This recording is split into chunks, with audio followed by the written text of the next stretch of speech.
विजय कौशिक जी, ये पूछना चाहती हूं कि आज के दिन जब 100 करोड़ हमने वैक्सीनेशन कर लिए, एक माइलस्टोन है, उस दिन हौसला बढ़ाने की बजाय आपकी पार्टी उसे कह रही है ये ढकोसला है, ये ढोंग है।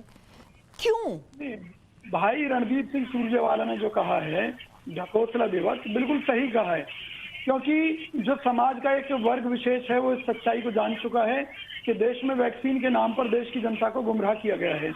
और मैं ये कहता हूँ माननीय मोदी जी, हम स्वागत करेंगे इस बात का कि जो आपने 100 करोड़ लोगों को वैक्सीनेटेड किया है, इसको निश्चित तौर पर आपको एंटीबॉडी टेस्ट भी लोगों के कराने चाहिए, जिससे कि देश की जनता को सच्चाई का पता लग सके कि वैक्सीन से इस देश की जनता में कितनी एंटीबॉडी बनी है, उसका कुछ फायदा हुआ भी है या नहीं हुआ, पता चले सरकारी खजाना लुट गया और जनता में एंटीबॉडी भी नहीं बनी, या एंटीबॉडी उन लोगों में बनी जो इस बीमारी का शिकार हो गए थे।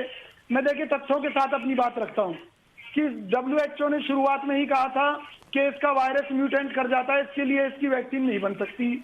उसके बाद में जब भारत की 2 कंपनियों द्वारा वैक्सीन बनाने की बात की गई तो कोवैक्सीन कंपनी ने कोविशील्ड के ऊपर सवाल उठाए थे, आधार पूनावाला के ऊपर, और आधार पूनावाला ने कोवैक्सीन के ऊपर सवाल उठाए थे।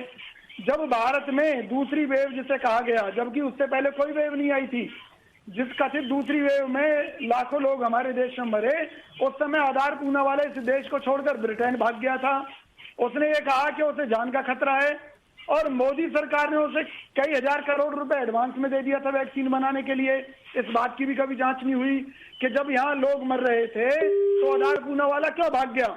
इसमें जांच में ये सच्चाई सामने आई, विदेशी जो मीडिया से जो पता चला कि वैक्सीनेशन के बाद में वायरस म्यूटेंट कर गया, जिसको डेल्टा वेरिएंट का नाम दिया गया। तो ये जो वैक्सीन कार्यक्रम है इस नाते भी संदेह के घेरे में रहा, लेकिन हमें उससे भी कोई दिक्कत नहीं है। विजय कौशिक जी, आप क्या वहम की कोई दवा नहीं होती है जब आपके दिमाग, देखिए मैं जो अभी पहले कह रहा था ना, दवाई तो है हमारे पास। इन्होंने क्या किया, अचानक ये साइंस के बड़े एक्सपर्ट बन गए। अरे भाई आप ये बताइए, अच्छा मैं विजय कौशिक जी से ये पूछना चाहता हूं कि ये बता सकते हैं कि कोविशील्ड और कोवैक्सीन के बेसिक फंडामेंटल प्रोडक्शन में के प्रोसेस में अंतर क्या था?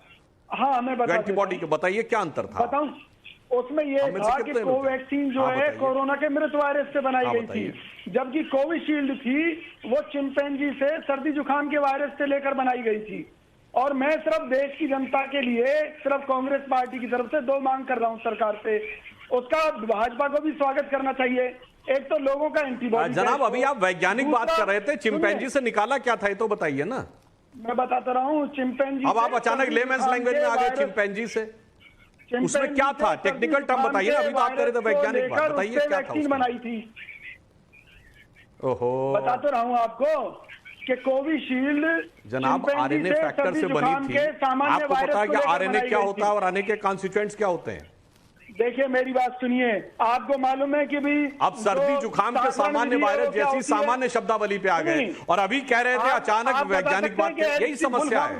देखिए राजनीतिक व्यक्ति हैं हम लोग को राजनीतिक दृष्टि से रहना चाहिए। मैंने आपको उसका फंडामेंटल बता दिया कि किस आधार पर वैक्सीन तैयार। आप घुमा नहीं रहा पहली बात ये बताइए ना, कोविशील्ड का फंडामेंटल क्या था? देखिए इसीलिए मैं कहता हूं, आप राफेल के जमाने में टेक्निकल एक्सपर्ट से लेके राम जन्मभूमि के समय मुहूर्त के एक्सपर्ट तक सब बन जाते हैं केवल अगेंस्ट पे जाने पे। अरे भाई कोविशील्ड सिर्फ भारत की है क्या? 6 देशों की है। इस प्रकार की बात करना